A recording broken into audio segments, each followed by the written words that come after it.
menstrual cup is not as new, probably in the last 5 years or so. But I would get tons of questions, especially from moms. Yes. What are your thoughts on it? I am a huge fan of any of the reusable products, not only from an environmental standpoint, but when we look at other things, other risk factors as far as infection, irritation of the skin, problems with toxic shock syndrome, some of these other things. And there's some question marks recently about the studies coming out showing, hey, there's toxic chemicals in some of the products, but really from a standpoint of these reusable products, you can sanitize them. They are medical grade silicone. I am a big fan of them for women who can tolerate them and who can figure out how to use them right without leaking.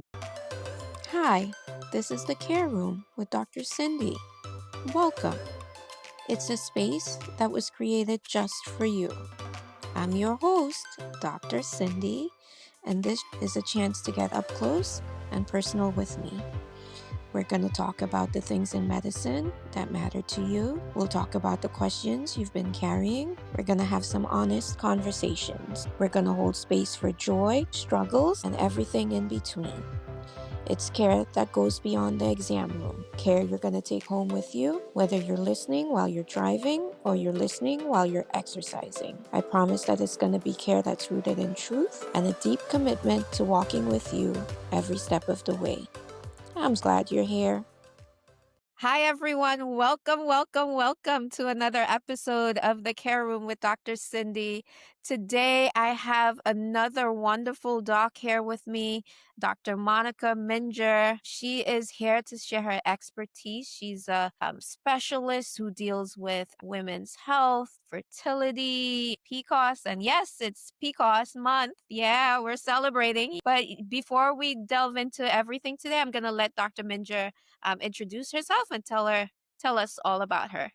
Awesome. Thanks so much, Dr. Cindy, and thanks for having me on your show. So, again, Absolutely. I'm Dr. Monica Minjeur. I am a restorative reproductive medicine physician, and I am the owner and founder of Radiant Clinic. We are located in Cedar Rapids, Iowa, but we also do quite a lot of telehealth all across the country. So, I have medical licenses in 12 different states, including California, Texas, Florida, New York, and the list is ever growing. Right. And so, just incredibly passionate about the work that I do as far as helping women to restore natural menstrual cycles in order to help improve their health and promote fertility. And so, really excited to share my story with you and your listeners today. Yes, and we're so happy to have you. Thank you so much for all the work that you do. But yeah, Dr. Minjur, can you tell us what drew you into women's health? Yeah. So, with my initial training, I was always interested in women's health. My background is as a family medicine physician. So, did a little bit of everything, but really hooked onto this women's health focus really within the last decade or so. And as I was going through my medical school training, I actually had a cousin of mine who developed a blood clot, and they went through all of the testing, couldn't figure out what was going on, and so they determined that they are fairly certain the blood clot was because of her birth control use. And it really shook me. She was a year older than I was, and here I thought, I'm going into medicine, and this medication that I would likely prescribe as a female physician is something that potentially could cause harm in some of my patients. And so really struggled with what are my other options and how can I help these women. Struggled with very heavy painful periods, and so didn't feel like she had any other options. And so was lucky enough along my journey to come across some other doctors who practice this way, this restorative reproductive medicine, where they don't prescribe birth control. Instead, they focus on fixing and balancing the underlying hormone abnormalities that were going on in order to help with regulating normal cycles. So, whether you have irregular cycles from polycystic ovarian syndrome, whether you have heavy periods, whether you have migraines or acne or other symptoms that came along with your periods, and really started on this journey of learning more about how to balance hormones and have just had a blast. Obviously, I've learned a ton over the years, but have also found it very rewarding for a lot of these patients who, maybe they tried birth control, and certainly for some people it works well. But for women that either it doesn't work or they have negative side effects, or especially for that woman who has irregular cycle symptoms and wants to get pregnant still, that we don't want to put them on birth control, has really opened it up for this opportunity to be able to work together to balance hormones, get everything back on track, and help women feel better for the long run. And so about 2 years ago, I left my full spectrum family medicine practice and founded Radiant Clinic. And this is all I do all day, every day now is just women's health. And again, Yes. we're just loving to serve women in this way. Yes, I love it. I love it. I do quite a bit of women's health as well, so I Awesome. am cheering you on from Yes. Pennsylvania. Thank you. I know that there's a component of fertility. You did touch a bit on that. Can you tell us more how you got involved with that as well? Yeah. Yeah. So again, a lot of patients were coming to me and saying, "Hey, we've been trying to get pregnant and we've tried all the things, or we were told that IVF was our only option. And either we can't afford it, or in some cases, they had maybe tried IVF or tried IUI and it still wasn't working." And so, along with what we do, a lot of this is if we can get your cycles back on track and functioning normally, a lot of times fertility follows very naturally. And so have really delved into that realm a lot more, especially in the past couple of years. So probably about 50% of my practice right now is working with couples who are struggling with infertility. And that's kind of the neat part about my family medicine background is yes, we know that the women's health side of things plays a role, but I've also incorporated the male factor when it comes to fertility. We know that male factor can play a role in up to 40 to 50% of cases. And so, really have also started to focus a bit on the male factor side of things when it comes to infertility as well. And so, really just offering these patients another option, whether it's financially or personally, or some people have different viewpoints as far as why they may or may not want to try IVF. And so, being able to offer an alternative for those people who want to try something different. Yeah. And can you tell us about any successes that you've had? Yeah. Yeah. So we have lots of fun successes. One of the most recent, I actually just had somebody tell me today, they called in yesterday actually that they've had 13 years of infertility and they had tried IVF. They'd gone through 3 rounds of IVF and about 10 or 12 rounds of IUI. There was both male and female factor that we were working Mm. towards. And after 13 years, they had a positive pregnancy test. So Oh, just super exciting. We always say I don't breathe easily until I see the picture of, mom holding baby in their arms, right. but Right.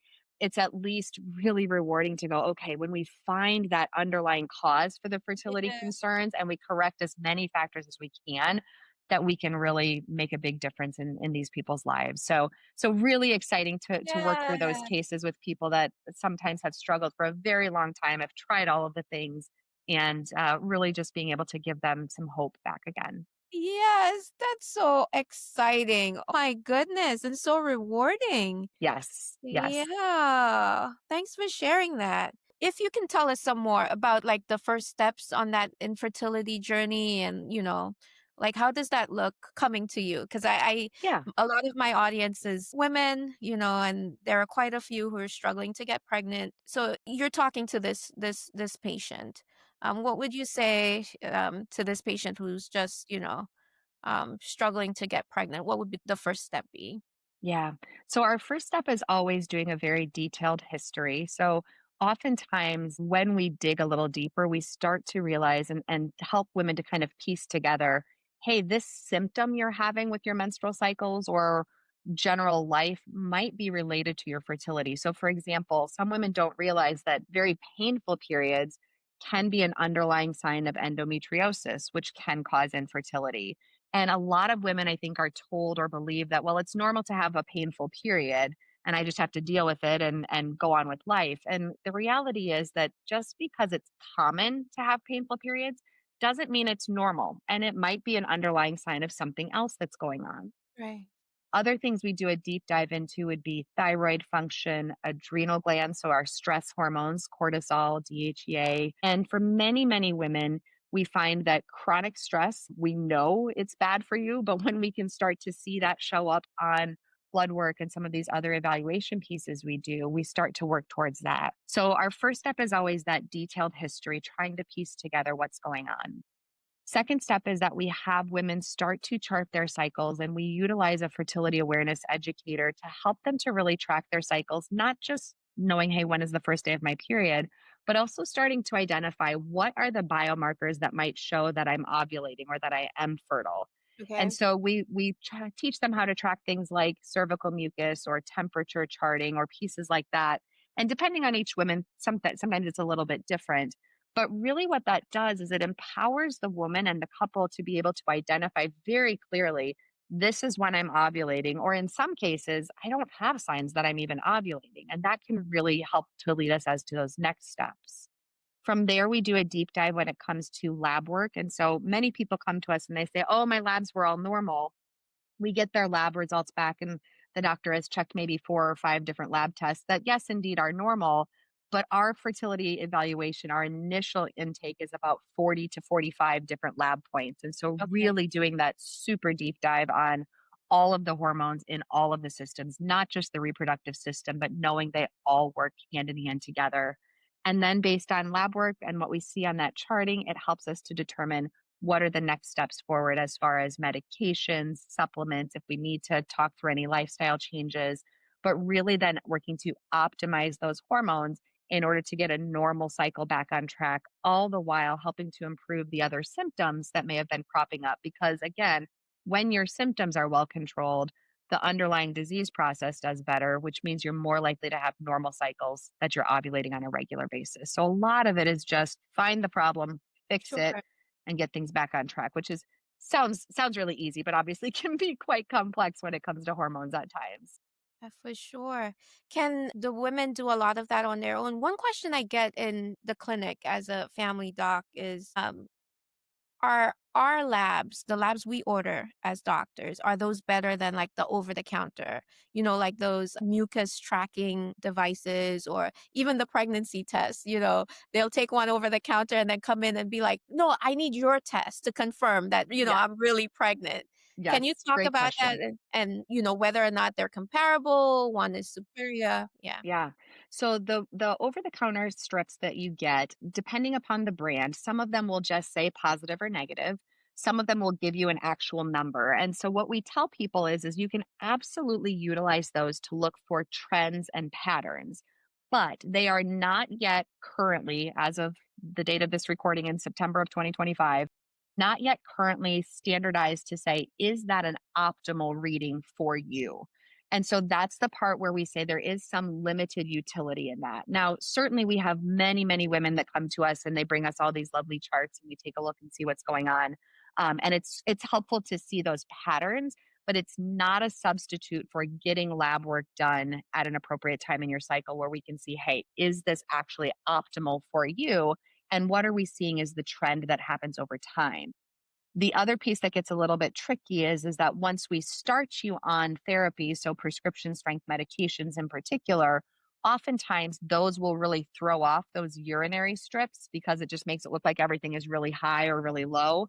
And so in those cases, then we do still have to rely upon the actual blood work in order to make sure that we've optimized everything. But again, they're a great starting point for people. So I wouldn't deter anybody from that, but I also plenty of times see where it's just not enough to get the full picture of people really kind of digging into this a little deeper. And I know that you give hope to a lot of patients, a lot of couples, a lot of families, but is there anything that you counsel or let them know, from the start about the process? Absolutely. Absolutely. So the thing we always say from the very start, from appointment one, is I will say, I cannot make you pregnant any more than you can make yourselves pregnant. If Right. that was the case, you wouldn't even be here. And so, we never can promise an outcome of a baby, but what we do provide is answers. And for many, many women, even if they walk away from our care and they haven't been able to get pregnant, they have answers as to the why, or they feel like, hey, my symptoms have at least been addressed and listened to. And if nothing else, almost everybody walks away feeling better from a symptom standpoint. So maybe their menstrual pain is no longer a problem, or maybe they're at least having regular cycles now, or we've improved their fatigue or energy levels or thyroid function. And so oftentimes we say, yes, we can promise hope in this form of answers. Absolutely, obviously cannot guarantee a baby because for some people, even despite our best efforts, it just is not in the cards for Yeah. any reason or another. So I think that's probably one of the most challenging parts of my job is that I'm very much if we do all of the right things, then we're going to get the outcome we want. And unfortunately, with fertility, it's not quite as clear cut as that. And certainly we continue to work on advancing the technology as best we can, but there's sometimes things that are just beyond our control, or pieces from a patient perspective that maybe are beyond their control. So Sometimes patients say, well, that's fine and good, but I don't want to do XYZ. And that's absolutely fine. So again, we can't always get a baby, but we can always at least find answers as to the why, which is so important for many couples as they struggle with this fertility journey. And again, thank you so much for what you do. But that leads me to my next question. And I guess for those who aren't successful or were looking for those answers, what are the typical causes that you see that, prevent couples from having babies?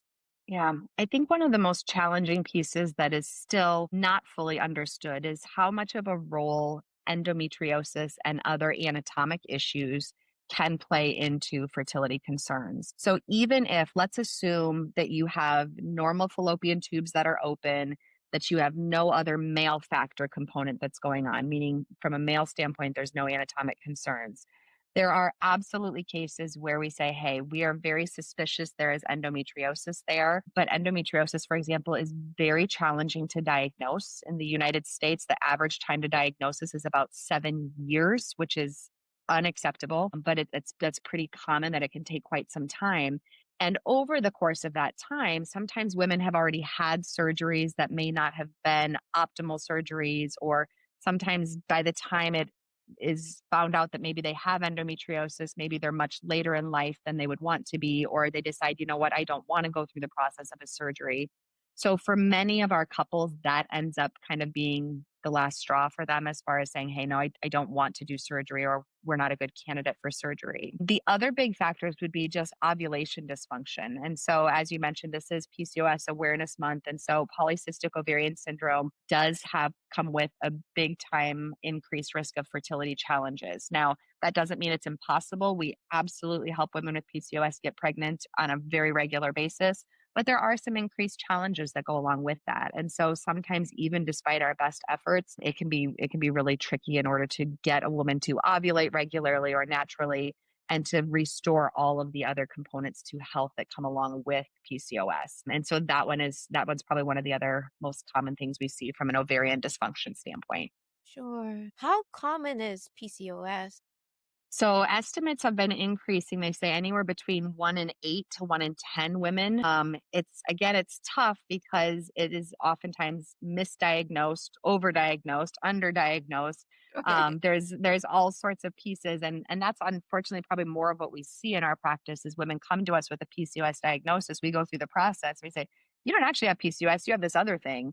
Or sometimes they're told, no, there's no way you can have PCOS because you're not overweight, and we go through the process of labs and evaluation. We say, yes, your body mass index is normal, but yes, indeed, you do have PCOS. So realize it's a little tricky, but again, somewhere between 1 in 8 to 1 in 10 women that we estimate have PCOS.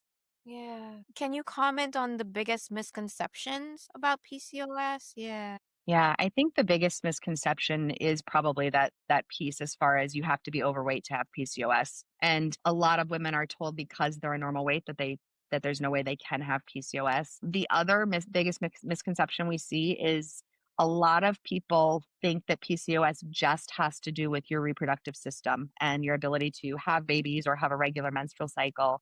And, we know from long term studies that women with PCOS do have significant other health factors that play a role in their long term health. So, when we are treating PCOS, we're not just focused on let's get a regular cycle and help you get pregnant. We're also looking out for what's the long term risk here? How can we address insulin resistance, for example, so we don't go on to develop diabetes? Or how do we address the fact that weight can absolutely be a really, really big challenge for these women, and help to moderate dietary changes, but also focus on reducing cardiac risk factors so that we're not having heart attacks and strokes at a younger age. So I think that's the other big thing is a lot of women with PCOS are being told, well, just go on birth control that will regulate your cycles. And for many women, it can help them to have a regular cycle, but it does not address the other factors from a health standpoint that continue to cause problems if it's not addressed. If we're just covering up these hormonal issues, we're Mm. not actually treating the insulin resistance or the cardiac problems or the weight concerns. And these women continue to go on and have long term health problems, which is a huge disservice to our patients. Is there a role have you seen for diet and exercise? 1,000%. Absolutely. Yeah. And even in our women with PCOS who don't have weight concerns, Absolutely. There's been great research studies looking at the importance of a moderate carbohydrate intake. So, limiting starches, limiting sugars, not eliminating them completely, but really balancing and going through diabetes education or dietitian work to say, hey, how can we work through following an appropriate dietary intake? And then with exercise, it's one of the interesting parts of hormonal health is that there's all sorts of different recommendations for exercise. In general, for balancing hormones, we say not too much, not too little, kind of find that sweet, happy medium spot.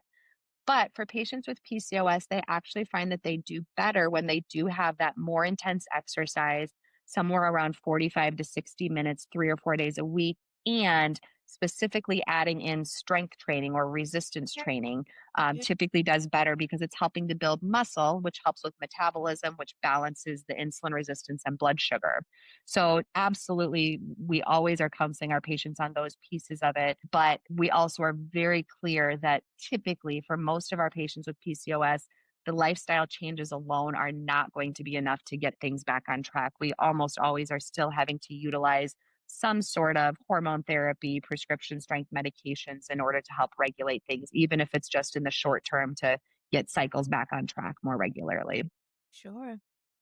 Dr. Minjeur, for the patient listening who has PCOS, and they want to get pregnant, are their hopes totally dashed? Or Yeah, I know you great. can't really speak in absolutes, but It's all good. It's all good. So one of the most scary things that happens for patients with PCOS is they are told, go on birth control now. When you want to get pregnant, stop birth control. We'll send you for IVF, and that's your only chance of hope. And what we have found over and again in our practice is that when we can get patients to either get off or stay off of birth control and help them to cycle regularly, we significantly improve their chances of pregnancy. So for example, in our practice, our overall pregnancy success rate is about 65, 70%.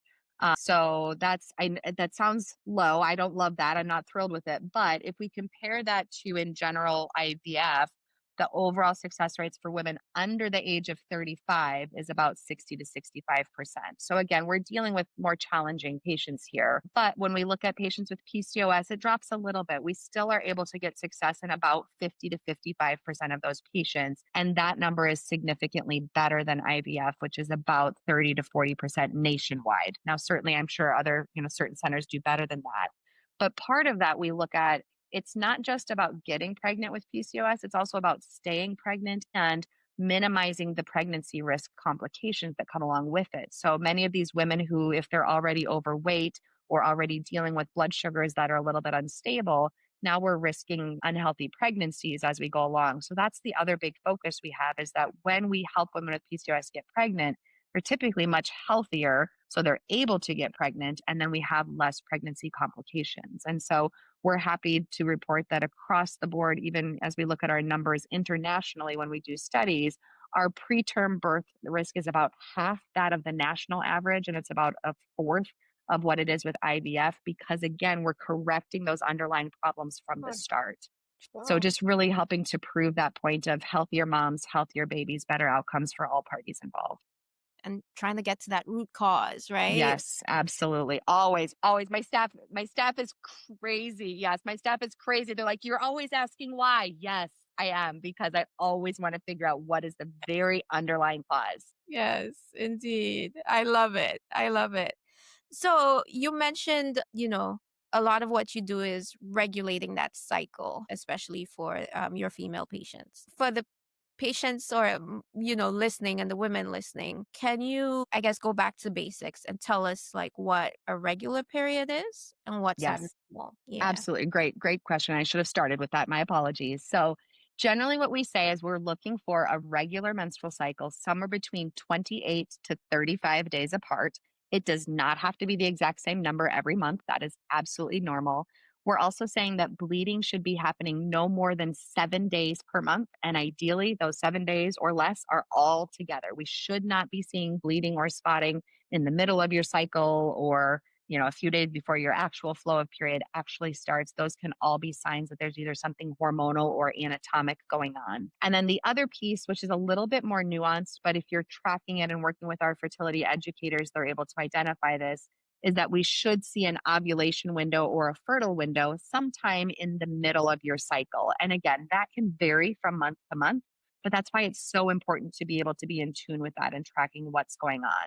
And so we say anything that's outside of the normal of that, if I am bleeding fewer than 28 days apart or more than 35 days, if I'm bleeding for more than 7 days, or if I'm not able to identify ovulation, those are all signs that your body's trying to tell you something's off, something's going on. Right. And what do you do to help with that? Yeah. Yeah. So a lot of it really depends on what the cause is. And again, that comes back to where we do that big panel of labs to identify what's going on. So broadly, there's kind of two main categories that things fall into. The first would be general hormone problems. So that's going to include things like our adrenal glands, which are responsible for stress regulation. So we think about cortisol levels. People know cortisol and they know that that's one of our main stress hormones. The other big kind of overarching category is thyroid. And so, if your thyroid is out of whack, that can throw up everything. And we find oftentimes people have their thyroid levels checked. They're told that they're normal and they move about with life. The reality is that when we do a deeper dive on thyroid, we find thyroid gland, which sits on the front of your neck, might be functioning appropriately. But if the thyroid hormone can't actually get to your cells, it still is not doing you any good. And so, the reason we do such a deep dive with those two systems is that we say if your cortisol and or your thyroid are out of whack, it will hijack all of your other hormones because your body tries to prioritize those pieces. So that's one main category. And then the other main category is more going to be the hormone imbalance. So if I don't have enough progesterone or estrogen, or if I have too much, or if they're not in balance. And so, really, then depending upon what the cause is, that really helps to decide what are the next steps we need to take as far as treatment for our patients. Sure. So, in terms of normal versus abnormal, and I'm tracking, I'm a patient, I'm doing all the things, I'm tracking. Um, I have concerns, that I might be in the abnormal bucket. I go in, I call my primary care doctor. And you have the blessing of, having a family medicine background and being specialized in women's health. What should I tell my doctor if I am concerned? How can I advocate for myself? Yeah. This is a huge part of what we talk about and educate patients on because I always say even if you don't see me as your doctor, I want women to be able to know how to have that conversation. And so one of the big things we advocate for is take that charting in with you. And if your doctor says, "Well, that's a bunch of rubbish and, I don't know what that means." A, find another doctor, or B, call me, but really to be able to say this is a basically a diary of what I've been experiencing from day to day. And it's no different than if your doctor tells you, "Hey, you need to lose weight, so I want you to go home and track your food diary and what you're eating every day." This is the same thing. It's like a diary of what's going on with our body systems. We oftentimes refer to the menstrual cycle as the fifth vital sign. So right when you go to the doctor's office, we check your vital signs. We check your weight and your height and your blood pressure and your temperature. Love And it. in my practice, we check your menstrual cycle, and that it becomes this vital sign that tells us what's going on with my body. So I think that's step one is making sure that you have a doctor who respects your input and is able to say, "Hey, this is abnormal. I don't like this." And then I think the next step is to say, "And what are we going to do about it?" Because so often women are just told, "Oh, you have problems with this? Great, let's just go on birth control and see you later." Now, I don't fault my fellow doctors for doing this. It's what we were taught to do in medical school. And had I not gotten other education, it's probably what I would be doing as well. But I think part of it is just being okay with knowing it's okay to not just agree to take birth control and say, "See you later." You can always request lab work to be done, you can request additional evaluation. But ultimately, unless you have a doctor who knows what they're doing when it comes to hormone stuff, sometimes your best option is to just say, "Well, that's nice. Thanks for your input," and go find another doctor who can help you out with this. And again, this doesn't mean quit seeing your primary care doctor. They are still wonderful, beautiful people. But it's the same as I would not go to see my family medicine doctor if I was having a heart attack. Like they could diagnose that there's a problem, but they wouldn't be the person that would put a stent in my heart. So the same thing applies for women's health is that your family doctor and your general practitioner, they know a ton of stuff, but it doesn't mean that they have to know every single thing about every single system, and that is a-okay. Sure.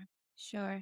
So now coming from my standpoint as a family medicine doctor, what would you recommend that I do before that patient gets to you? Yeah. So I always love if doctors can do even just general workup and evaluation for diagnosis. So even though, not all family medicine doctors were trained in all of the same lab evaluation and hormone balancing that I am, almost all of us know enough to check for basic things: thyroid dysfunction, prolactin problems, does this person have something else going on with another system? Do they have really, really high testosterone levels? Maybe we've got a female who is growing a bunch of facial hair and has some issues that way. And oftentimes, just being able to see some of those pieces, do an ultrasound if needed, all of those pieces can be really helpful. And in many cases, the diagnosis is made before they even get to see me. Nice. So those basic things absolutely still apply. And the other thing that's so challenging, and again, coming from the world of family medicine, my last practice, I had 10 or 15-minute appointments with patients, and it was just never enough, Yeah. but trying to get as much of that detailed history as we can. I can't tell you the number of times a patient says just one line that I'm like, that unlocked the key to all of the rest of it. So now I know Right. what needs to happen. And sometimes it is just taking the time and really continuing to dig deep and really realizing that, okay, I maybe don't have all the answers right now, but that's okay. And Yeah. keep on digging. Yeah. And you mentioned birth control, and you said sometimes it's a good thing, sometimes it might not be what they need. Mhm. Can you delve into that some more and, when it might be appropriate and when it might not be appropriate? Yeah. So in my practice and actually in my career, I have never prescribed birth control for any reason. And mostly just because I have this better way of helping to balance hormones. So Okay. the reason I say in some cases birth control, is utilized is because many people come to us on birth control. And I don't want people to ever feel like, oh my gosh, I shouldn't have done this, or feel guilty for being on it, or have any sort of feeling one way or another about it, but also to realize that quite often birth control is covering up other symptoms. So, certainly for women who are using it just to avoid pregnancy, that's a very different discussion. And we can dig into that a little bit more. But so often the analogy I give is that if you were a teenage boy and you came into my family medicine practice and said, I have acne everywhere, I would not put you on birth control. Now, if you're a teenage girl that comes into my office and says, I have acne everywhere and it's worse around the time of my period, they get put on birth control. Why? Right? Like, yes, there may be something hormonal going on, but it is not the same thing. We still have tools in our toolbox to treat acne in teenagers, whether you are a girl or a boy. We still have tools in our toolbox to treat menstrual migraines and irregular cycles and all these other things. And I think, unfortunately, so often it's the one thing that is easy to reach for. And that's why so many women get put on birth control without really doing a deep dive to understand why is this issue here in the first place. So like I said, for me, I'm always looking at the why. I've never prescribed birth control for any reason. And quite frankly, a lot of that came from my fear with my cousin when I was back in medical school. I didn't want to ever Yeah. prescribe something that was going to potentially harm my patient, cause, Got significant it. risks. And so seeing like, hey, I've got other reasons and other ways that I can evaluate this and do better for my patients, I've always just offered that instead. Sure. That's awesome. It's rare that I hear a physician say that, they have never prescribed birth control. Yeah. Yeah. But can you touch on, I know, so we talk about, our older women, and you just talked about a teenage girl. Mhm. Can you talk about periods in that age group? Perimenopause is kind of defined as the 10 years leading up to menopause. So it's tough because we don't know it until looking back and you go, oh, hey, it was probably perimenopause during all that time. And perimenopause for women, kind of on the other end of menstrual cycles, can Okay. begin as early as age 35 for some women. Some of them are lucky to not have it until later, but again, can be up to 10 years before menopause. And so, this is a time where hormones start really fluctuating, trying to get ready for menopause to happen when estrogen levels crash and FSH levels go through the roof. And really, we just start to see this end of the cycles happening. And the toughest thing about perimenopause is that it is different every single day. And that can be a real challenge for women as they try to navigate life and kids and family and work and all these other pieces, while they're having some days where they might be having menopause symptoms like hot flashes or irritability or moodiness. And other days they're like, I feel totally fine. So what in the world do I do? For many women, especially in their later 40s, they're also stuck with this thought of, hey, I don't want to necessarily have other another baby at this time, but I don't want to have a hysterectomy. I don't want to do something permanent. And so really balancing these hormones becomes really, really crucial during this time frame. Now, one of the things we find the most success with is again, still doing that deep dive, looking at all the labs to see where are we having abnormalities, but also helping to educate women that this is some of this is very normal and very common, but it doesn't have to be your way of life. If your quality of life stinks, there are absolutely things we can do to help ease that transition. And so we do a lot of bioidentical hormone replacement therapy. We do a lot of balancing, again, thyroid, adrenal gland, talking through lifestyle changes, talking about stress management. I mean, it it's one thing that we talk about. We all know that stress plays a huge role when it comes to our hormones and how we manage life transitions and changes, but it's really challenging sometimes to actually make those changes. And so partnering you with either a healthcare professional or somebody with our team, like a health coach, to help manage those transitions becomes really, really crucial. Yeah, that perimenopause time, it can be a little bit rough. And that what we find though is that when we help to navigate that and balance that before menopause actually hits, then it's a much smoother transition into menopause. You don't feel like, oh my gosh, I have to just like go live in a cave for a couple of years until this settles down. Like it's just able to help ease into that transition much more smoothly. Sure. But for our teenage Hmm. girls, the PMSing and, the Yeah. mood swings and all of that. Yeah. Yes. Yeah. So that piece is a little bit different. So PMS, there's a couple different things that go along with that. And again, depending upon your symptoms, treatment can vary a bit. But for many, many, many of our patients with PMS, we find that they have a significant progesterone deficiency.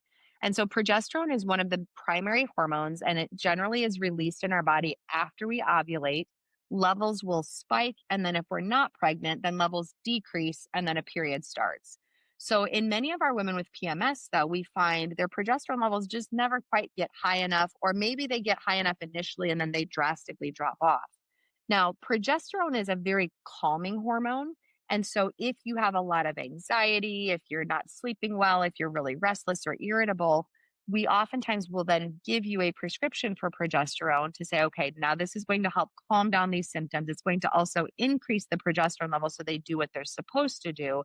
And we find that that can dramatically improve PMS symptoms in many of our patients. We always are also talking about why was progesterone low in the first place, right? Are there other lifestyle pieces that are playing a role? Is diet maybe not the best that it could be?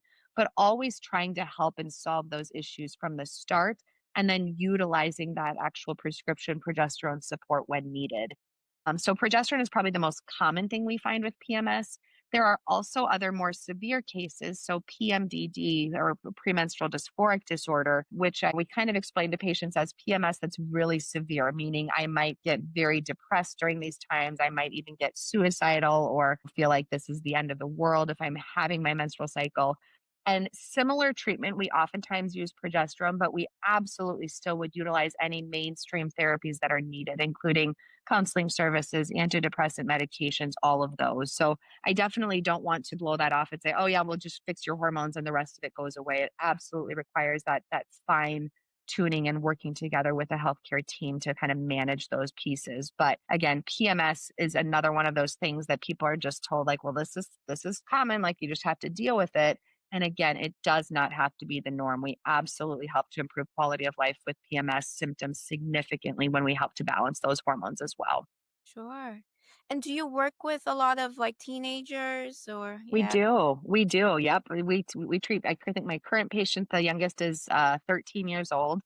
But okay. yes, we do a lot with teenagers. And one of the great things about teenagers, especially now, this is going to make me sound like an old lady, but nowadays, teenagers I feel like are very in tune with what's going on with their cycles. There's actually been surveys done showing that over 90% of teenagers are tracking their cycles with some sort of an app. And now it may not be, perfect. They might not be tracking ovulation or some of those things, but there's just this awareness that it's okay to talk about it. And girls are talking about it with their friends, with their moms. They want to know, they're curious, they want to know more about what's going on with their bodies. When I was a teenager, it was like you don't ever talk about it. You pretend like your friends don't have periods, like your mom never had a period, like we just don't even talk about it. And now teenagers are talking about it and sharing the news and saying, hey, here's what I'm doing and this is how we can make this better. And no, you don't have to suffer. And so it's awesome to work with teenagers. I have actually quite a few of my charting instructors who love working with teenagers. They're like, these people are going to be the ones teaching in, 5 years. So they're amazing at being able to really identify this is what's going on. And they're also the very most vocal about when they don't like a treatment course that I have, which is great. It's good feedback too. But also to say, hey, Yeah, try something different. So yeah. it's great. But yeah, absolutely. We love working with teenagers because it sets them up then for, hey, this is what your periods should look like. They should be more normal. You don't have to suffer and be miserable in your 20s, 30s, and 40s, just because your periods are being a little funky nowadays. Yeah. A lot of the questions I get, and I guess the menstrual cup is not as new, probably in the last 5 years or so, but I would get tons of questions, especially from moms. Yes. What are your thoughts on it? I am a huge fan of any of the reusable products, not only from an environmental standpoint, but when we look at other things, other risk factors as far as infection, irritation of the skin, problems with toxic shock syndrome, some of these other things. And there's some question marks that recently about the studies coming out showing, hey, there's toxic chemicals in some of the products, the menstrual products. Again, there's still is some debate out there as far as is this bad long term or not? But really, from a standpoint of these reusable products, you can sanitize them. They are medical grade silicone. I am a big fan of them for women who can tolerate them and who can figure out how to use them right without leaking. King. There is a learning curve. I always warn patients there is Yeah, absolutely a learning curve to them. But oftentimes once you get them figured out, I think they're just a fantastic game changer for so many women. yeah. And what about they're in menstruation panties now? Yeah. Yeah, yeah. I my concern with those is always I'm always worried about synthetic fibers as far as long term. So I usually counsel my patients if you want to use them, great.